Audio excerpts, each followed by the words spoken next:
Yeah, and today we have a nice little topic based on understanding what the fuck are we doing here on Earth, and yeah, how can we live life in a way that it's more fulfilling, that we become happy, that we're doing something that is in alignment with who we're supposed to be or who we want to be, whatever you wanna, which perspective you look through. And I think that one of the ways of really going into that depth and understanding yourself on a deeper layer is, as we've talked about before, is through plant medicine journeys, and then specifically ayahuasca. And so I've been hosting another ceremony last week, which was an incredible experience of connection on a deeper layer. I think that one of the most amazing things that I see every single time is that the veil between the ego becomes so much thinner, that you actually have the experience of becoming like a oneness. And it's like this spiritual term that we talk about a lot, but if you really allow yourself to feel that on a visceral level, that at one point someone is, for example, purging, which is something that happens during a ceremony, and then someone else is suddenly replying to that with like, oh, thank you. It's like, hey, wait, how can it be that someone is letting go through, purging, through puking, and then someone else is having the experience of release? Like, that shouldn't be possible. It's not the same body, right? But maybe this could have helped that when you're having your gut problems right now, I could have also gone to the toilet for you. Typical brotherhood, man. Yeah.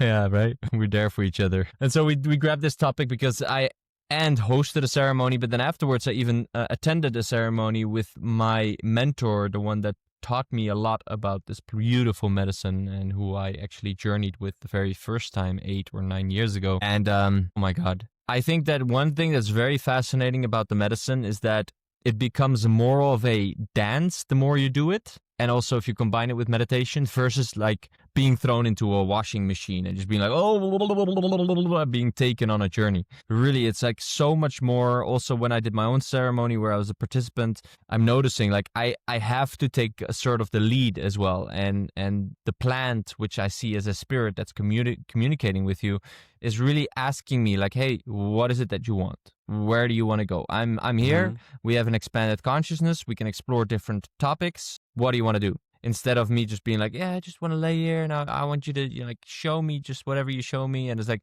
nope, then we're just going to lay here and we're just going to be thinking about things. So where do you want to go? And then to really uncover the layers. So what I also did as a preparation before I went there, because one of my intentions was to heal further from the pains that were still there regarding my ex-business partner and the feeling of betrayal that was there. And so what I ended up doing is I ended up going to his website, to his Instagram, to his YouTube, and just basically doing some exposure therapy and exposing myself to all sorts of things that he was sharing, and then noticing what was coming up. I was also looking at different WhatsApp messages from the past where he was, for example, really giving me advice about how I need to change my life. That at that point wasn't really applicable because the connection wasn't strong enough that I couldn't really receive any of his feedback. Plus, it came a little bit from a place of being on a high horse, so it was like, it was a reflection to himself at the same time. The projection was a reflection.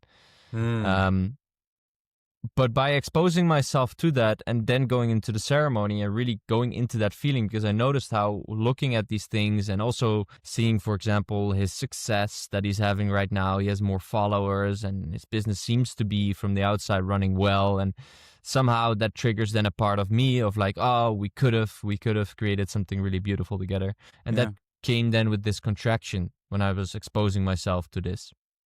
And so a couple hours later, when being in the ceremony, I could tap into that feeling. But I still needed to do it by myself. It's still that dance between me and ayahuasca where I needed to go inside of that feeling and be like, okay, I want to look at that. I want to feel into that. What is that?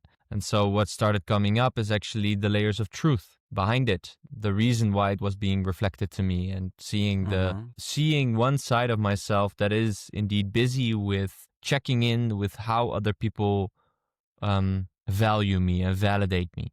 This constant like subconscious narrative that became very, very clear, that is like, yeah, you're doing so well in your meditation right now, and maybe if other people would see you meditating right now, they think you're amazing and stuff like that. So it really touched upon this topic that he gave me feedback upon, which is, can you also just really be in service to others without it needing to inflate your ego? And I think it's a topic that isn't just for me. I think it's a topic that we all struggle with, right? As soon as we get a validation from someone, then do we take that validation simply purely as, oh, thank you so much, and being grateful and humble in the appreciation? Or is a new narrative or a new story being created about who we are as a person? You know, our ego identity of I am a person that is able to really help people well. Oh, I am able to, for example, speak so well and inspire others so well, and people can learn so much from me. And then this layer of ego is slightly starting to build itself up based on if I am like this, if I do that, then I will be appreciated, then people will love me, then I will be enough. Which of course tries to fill a void inside of me that says I'm not enough. So to what extent did you experience that with the ayahuasca trip? Yeah, it amplified the thoughts incredibly. I suddenly noticed how I was sitting there and I was suddenly like thinking about my mentor, the guide for the night, you know, the shaman, and thinking about, you know, how well I am actually going through it, and that I'm clearing my energy fields so well. And if at one point I was also joining in with singing a bit, and how my singing benefits the space in the room. And every time I noticed my mind going into that space, I just try to pull it back again to just, hey, just be fully in the singing, just be fully in the emotion that is now coming up. Because eventually I feel like what the art of being human is all about is really learning how to be more versus always thinking or doing. And when doing becomes a result of just being in the moment, it's like, it's almost as if you're not the one doing it. It's almost as if something's being done through you. And I feel that that's the sweet spot where life becomes a very, very much a flow, where everything just happens. But it's hardnekkig, I want to say in Dutch. It was quite an intense to get there, because I was really feeling like every time I would sink into that deeper state of meditation, and then a thought would arise saying like, yeah, you're so good at meditating. It's a very sturdy little thought. Yeah, and it just got amplified so intensely. And now I'm just a lot more aware of it. I noticed it yesterday. I was sitting here behind our house. There's this beautiful stream of water where you can swim. And so there's a piece of grass there. And of course, it's nice weather. So there was hundreds of people sitting there and chilling there. And at one point I'm sitting there and I'm noticing how my mind is going to like things that I've done in my life and why I'm therefore worthy, or why I'm therefore enough for all these people here.